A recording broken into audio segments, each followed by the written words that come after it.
sa Hood Tournament, do your shit. Okay, MC sa akin kanan, representing Milano. Nanggaling pa ng Pangasinan, rapping Get the Child at Body Chef yung mag-hihip para kay Bluetooth. Di mo kayang hulihin laman ng aking utak. Dito sa laro kami ituring parang si Biggie at si Tupac. Dalawang magkapatid na may taglay na talento. Ito'y sampal sa mga puro lang komento. Samot sa rin mga kwento kasi magaling kang umibento. Kaya huwag mo kong paandaran na parang yo, shoutout kay Arthur Samilin, Rodakusin, rekta ng ano yan, ng Tambay Cup. Tapos sa Ride and Roll, Get to Child Clothing, ano sa Shopee yan, sa Pinas, alam nyo na yan. Tapos, Big and Small. Shoutout sa mga Barrio 7, OG Ira, o in the Hood. Gang. Okay, MC sa akin kaliwa, representing Bologna City, nanggaling pa ng Tarlac. Rapping Bolo Town, Shukubu, Red Boy San Manuel, mag-ingay para kay Kuma. So what's up nga pala sa mga gago na di naniwala sa'kin na makapagbago. Lalo na sa mga dati-rati kong kilala. Ngayon tignan nyo kung sino sa Shoutout nga pala sa Red Boys ng San Manuel, Bolo Town. Rekta sa Hood Rules. Okay, magpato-patopic kung sino mauna. Ano mauna? Okay. First round para una ba si Bluetooth? First round para kay Bluetooth, let's go! Uy, si Idol! Pero siya yung sidekick ni Hydro sa tuwing sa mga chikas makikipag-eyeball! Do your shit, gang! Alam niyo ba, mas mabenta sa magla? Puro katangahan! Puro kababawan! Pero ayoko pa rin kang masapawan! Kaya nga laging kontrobersyal eh! Kakambal aking pangalan! Anong pangalan nito? Kuma! Panteke ng puta! Pero sa combo ni Roger ng ML, kakalabasan nito, makukoma! Pasalamat ka! Pinagtuunan kita ng pansin! Kasi si Bluetooth, kilala niyo yan, di marunong pumatol sa mga machi! Ito yung perpektong halimbawa ng kulang sa gawa, tapos marami pang kuda! Bakit ito sa akin itinapatay lang din naman na di ubra? Kahit magsama kayo ni Hydro, di nyo kaya pagkahay ko! Sa sobra kong brutal mag-speed, putang ina, napapailip pati si Raiko! Oh, ano na? Kaya pa? Huminga ka na malalim kasi dadalhin kita doon. At kung sa Pinas di pwedeng mangyari, pues ito ang kauna-unang liga ng Pinoy na mula underground magkakampyon! Wait, parang namumukhaan ko to ah. Parang kamukha niyo yung lumalaban sa flip top. Di mo kami maluloko, Shernan! Di mo kami maluloko, Shernan! Info nitong si komedyante sa akin, dami nag-share niyan. Pero di ko pinansin kasi wala namang interesting sa buhay nito. There's a big nan. At kung sa'yo ay killing spree, sa akin pumatay just for fun. Dave! Kamusta na ang baby elephant?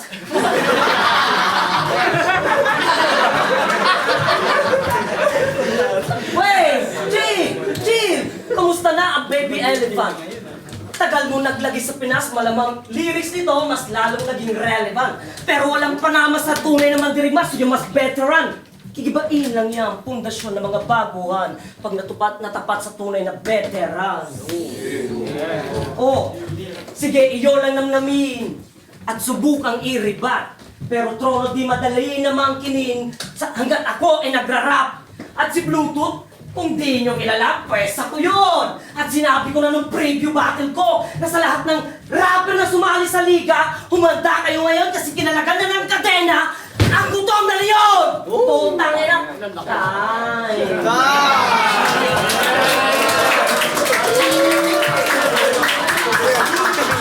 First round para kay Kuma! Okay, ba? Umawang yung schedule. Dami mong alam, gago. Elephant, di yun nagre-ring. Ako, Shernan, di mo kami maloloko, J-King. O ano? Yo, do your shit, let's fucking G! Muli na namang nagbabalik. Eh, paano ba yan? Andito na to. Maya-anihin na, sigurado. Eh, paano unang battle ko pa lang, inararo na ako nung veterano. O di ko yun maitatanggi kasi di ako nagpakamakata. Di ko naman alam na sensitibo ang mga tao dito sapagkat ng mga talata. O masyado na bang seryoso? Hindi ito practice. Wala tong drill bro. Walang coke tsaka JD pero may hilo sa pagkakamix ng katauhan nito. Kasi bipolar ka, di ba? Nagpapaka-G sa city tong probinsyanong tanga. Kaya tignan nyo, ito ang resulta pag nasobrahan ka sa pagpapapak ng Choco Bear Brand at Milo. Kaya naman, J-Race, nandiyan ka ba? Balik ka ng info na nabuo. Hindi naman let me bitawan ang paboritong kanta nito. Ang paborito nito, Pusong Bato.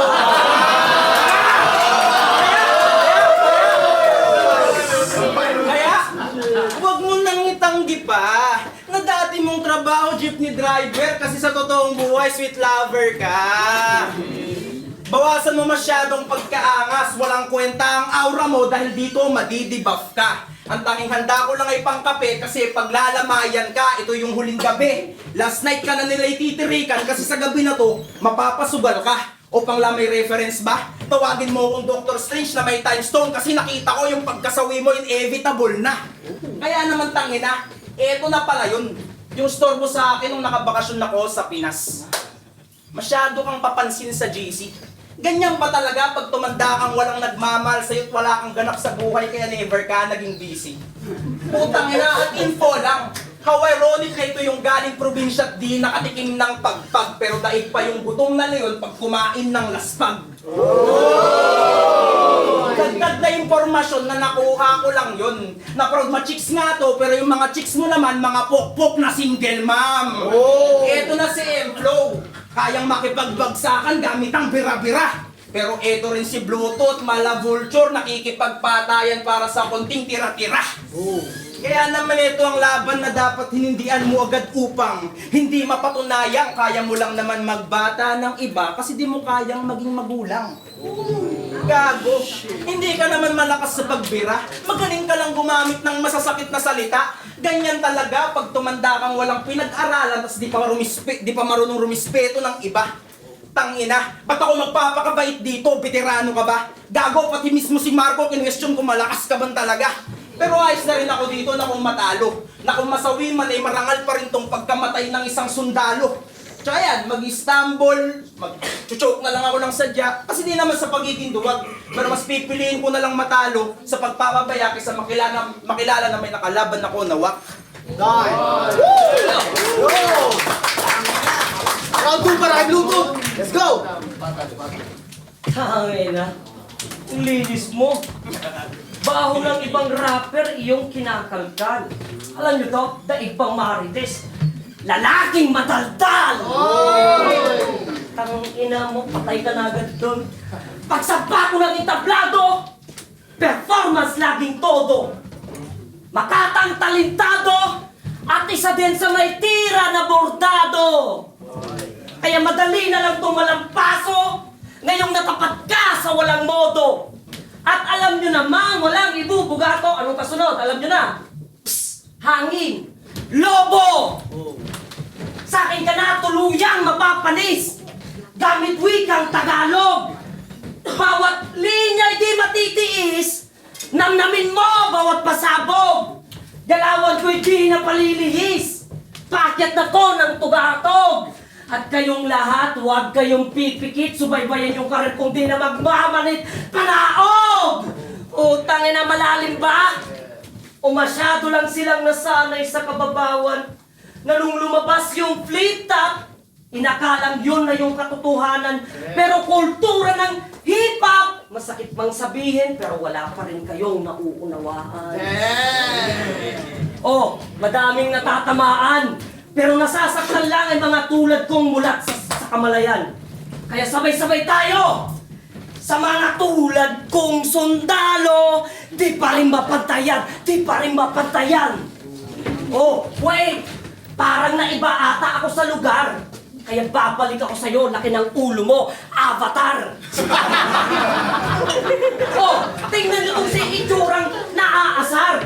Matalo mo ako, taas ng pangarap mo, asapar. Di mo nga kinaya yung bagyo, tapos susubukan pa, lahar. Oops, take ka lang, baka di kumonekta yun. Bluetooth to, malakas radar! Tangina!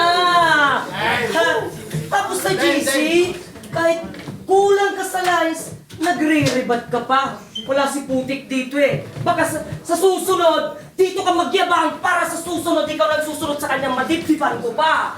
Putangin na, real talk. Oh, nawawala ako, kaya pre-pristalan kita, kinakabahan ka. Nag-jonky ka lang ng kana, putangin na ka. Nanginginig ka, tapos sinimay-himay ka pa. Ano ka, bitch kita?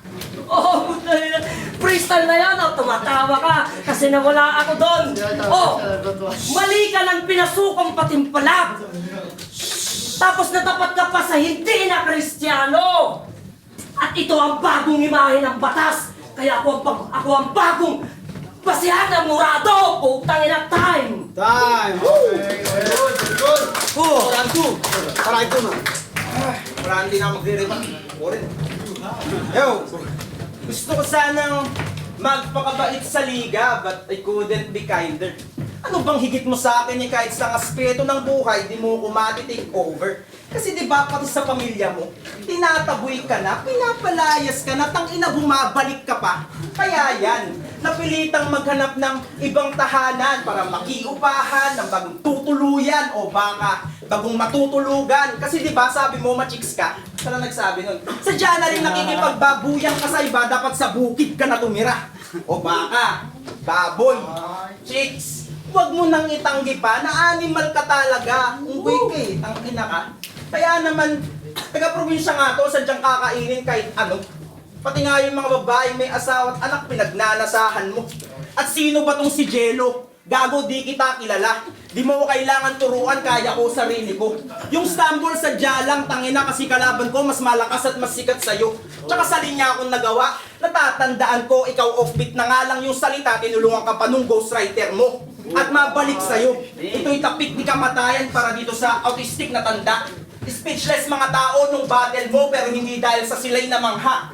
Kasi kaderno mong sinulatan, parang nalukot na punit na basa, ikaw lang nakakaintindi, kaya di na lang sila nagsalita. Kaya gago, puro ka pa aral sa iba, pero yung aral hindi pasok sa pagkatao mo. Nagpapakaayos to, nakala mo yung buhay niya ay mapayapa at hindi na nga daw magulo, hipokrito. Hindi lang to basta anggulo. Tangina, hirap talaga pag sarili mo, mismo kalaban mo.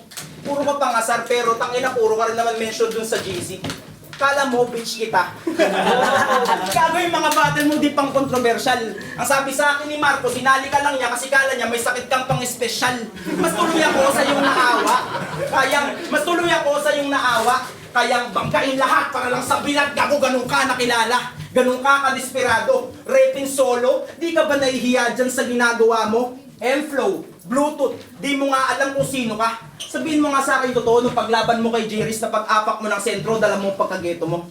Dala mo nga ba talaga sila o sila nagdadala sa'yo? Di ka nirigal.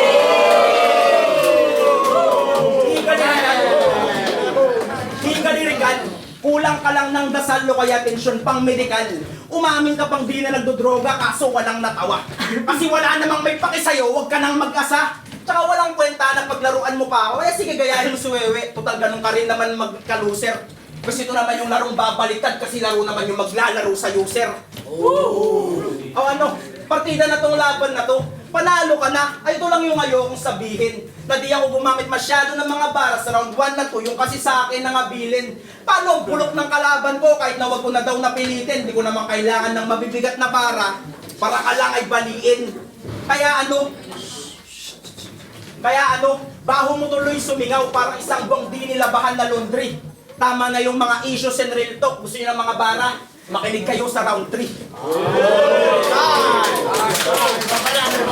Last round para kay Bluetooth! Let's go! Dinadala daw ako ng ghetto. Dinadala ko sarili kong pasok. Oo, taga-probinsya to. Kinakain ko lahat ng putahe. Kinakatay ko, sinisip-sip ko dugo ng mga aso. Kapangpangan, dugong aso. Ang hina ng mga crowd. Di magets. So balik na tayo sa lyrics. Sa hinahaba-haba ng... mali. Mali tayo. So wait. Tayo na. Ano bang ganda ng pelikula? Hantong at hantong din tayo sa pagtatapos na yugto. Kaya salamat sa sumubaybay. At lalong-lalo na kay Marco Polo na nagbukas ng pinto at sa inyong mga walang sawang nakikinig sa akin bawat salaysay. Hindi lang to basta rapper, may halong poetry ang dugo kong sa ugat ay nananalaytay. Para ko sa mga konting naniniwala dyan na walang katumbas na kabayaran, yun na yung matamis ko na tagumpay. Oras na ng kontrobersyal. Maiintriga na naman mga lines ko. Paano yan? Momentum ko to. Mayayabangan lang ang beshi mo. Hindi porket...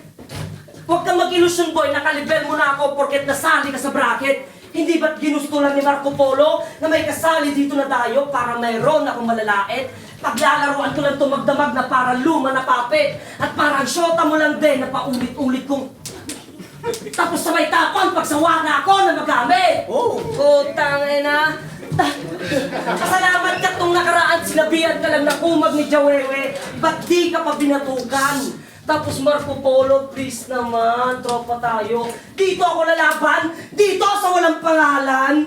Sa akin ka na magtatanda bata. Laketo ng kalsada, ikaw lumaki kang nagkukulong sa kwarto. Lumaki akong nakikipagbatakan sa kantina, ikaw lumaki kang nagsasalsal sa banyo. Adik na naman.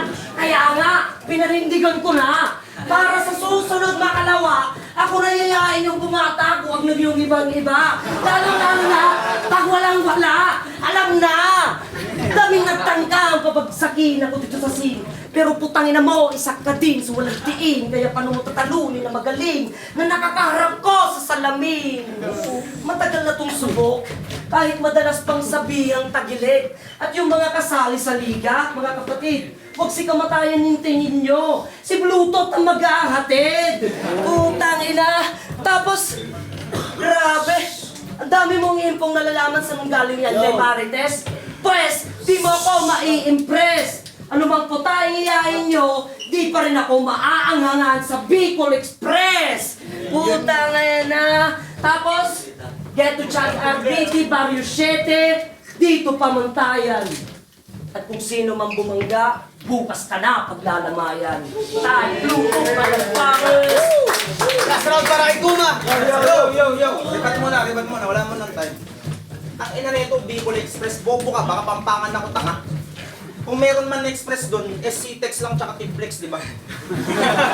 Tsaka tangin na tinitira yung jowa kung gago ka talaga. Tinitira yung jowa ng kalaban, ganyan talaga. Pag alam mo sa sarili mo, wala ka nang madadalang babae sa simbahan. Kaya naman round 3 na. Ready na kayo sa bars? Hirap ang marino tong bagsakan, mala Titanic. Pero wala tong Rose na kinakasama, kaya hindi to pang romantic. Siguradong lubog yung mga bar mo sa mga barko at kahit anong galing mong sumisid, siguradong lubog pa rin tong jack nyo. Kaya naman di ko kailangan magbangka para sa baha na hanggang tuhod lang ang abot. Sabi niya lahar siya, pues pyroclastic flow to, mas delikado pag sumabog. O volcanic reference, do your fucking research, tanga. Tapos kung wala ka pa rin maintindihan, bumalik ka na lang sa Pangasinan, tapos doon ka na lang magsaka. Huwag ng matchup, pinalabasan nito, mala Shernan versus Mastafit. Dapat referee, binibigay mo mga heavyweight para sulit pa din kahit ma-defeat. At ang lupit, penguin ang puta, dapat rap name mo, happy fit. Ito ang di mo akalain na yung kinakatakutan kung paano titingin ka sa yung likod, ngunit di mo makikita yung pinanggalingan. Nagpapakalalim ka, di ba? Kasi ito yung dagat na di... Yo. Dito yung di mo akalain na yung kinakatakutan kung paano titingin ka sa yung likod, ngunit di mo makikita yung pinanggalingan. Nagpapakalalim ka, di ba? Pas mali ka ng dagat na sinisiran kasi dagat to ng apoy, subukan mo magpakababaw, makikita mo sarili mong libingan. Ginto ang mga barako at di lang to basta-basta. Yung sayo lipak-lipak pero purong pilak lang halaga. Tangina ko ang sanhi ng Armageddon dahilan kung bakit yung lupa at mga ulap ay nagiging pula. Na ang pag-imbita mo sa akin, Marco, na kusa ay magdudulot ng sakuna. Kaya ganado pa man din ako, kaso narinig ko, magja-judge ulit si Papi G. Kaya di ba nagsisimula yung laban, tinulungan na nila ako ng GG Pre. Paano ba naman di pa sikat tong liga, tinutulong kesa ng iba? Di pa nagagawan ng pundasyon, ginigiba na din nila. Sa pagtudoon sa mga huradong walang maayos na mensahe. Dito pa tungkol dun sa laban namin, huwag kayong ignorante. Kaya naman sa mga mahihirang na maghuhusga ng laban, huwag kayong masyadong pakampante. Panoorin nyo yung laban, manood na mabuti para makita talaga kung sino yung dominante. At mabalik sa'yo, Ito na, English ba? Kita naman yung difference ng intelligence at yung suspense. No offense ha, pag ako natalo okay lang. Eh ikaw, pag natalo, may consequence. No need that good reference to kill this best. To kill this best. Dahil kahit anong bigat ng elements na gamitin, wala pa din kasi di mo gets. So stop this nonsense, tigil mo na yung rap game. Mapa, Ilocano, Italian, Kapampangan, Tagalog o English, di mo pa din maintindihan yung context. So, tangina, no text na lang Marco, pagkalaban ko, ganito pa rin sa next phase. O paano ba yan? Patapos na to.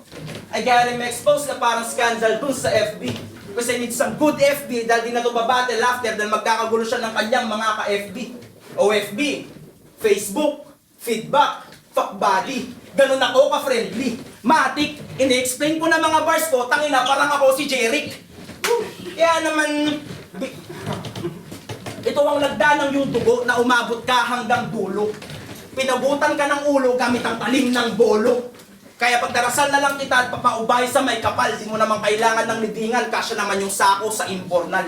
Woo! Fine, man!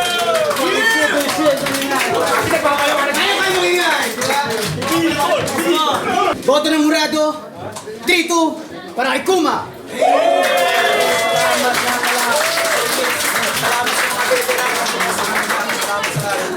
Puta! Talo tayo sa susunod tayo lang. Ayos yan, ayos yan. Ulit, kayo na! Sa susunod. Binoto ko si Kultur kasi nakita yung preparation. Maganda yung preparation. Although maganda rin naman yung sinabi ni Kuma para sa akin. At tungkol dun sa issue na may bias dito, etc. Iba kasi yung impact pag naririnig sa crowd, yung energy na binibigay ng MC, iba pagpapanoorin mo. So pagpapanoorin mo na, baka ulit-ulit mong panoorin para maintindihan mo. Kaya yung mga ibang MC, yung mga hindi nila maintindihan ng crowd na sinasabi, ulit nila. Dapat unang impact pa lang, dapat game na yun. Yun yung masasabi ko. Para sa akin, luto to, sige ito yung preparation niya, at saka yung energy day. Yun na, maganda parehas yung congrats ko nga. Daga pala ng get up dito.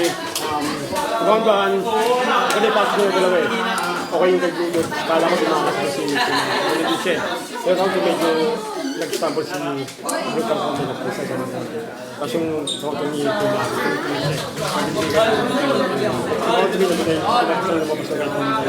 Kaya, tumulong tayo.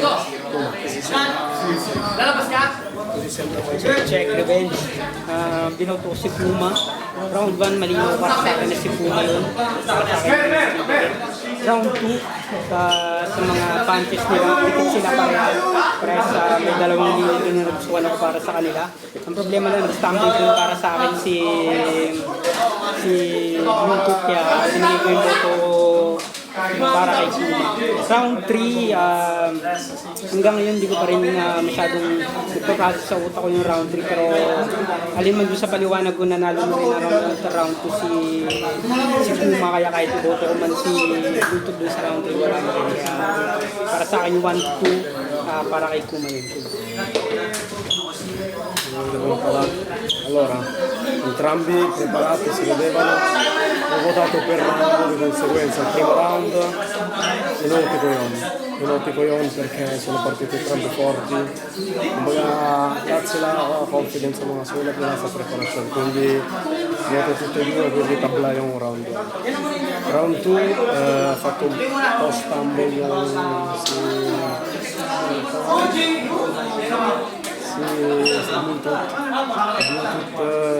oltre ad avere crowd con sé, quando magari faccio robe così stumble contaggio tutti, quindi c'è un momento di silenzio mentre Kuma che fa una performance di bala di questo periodo.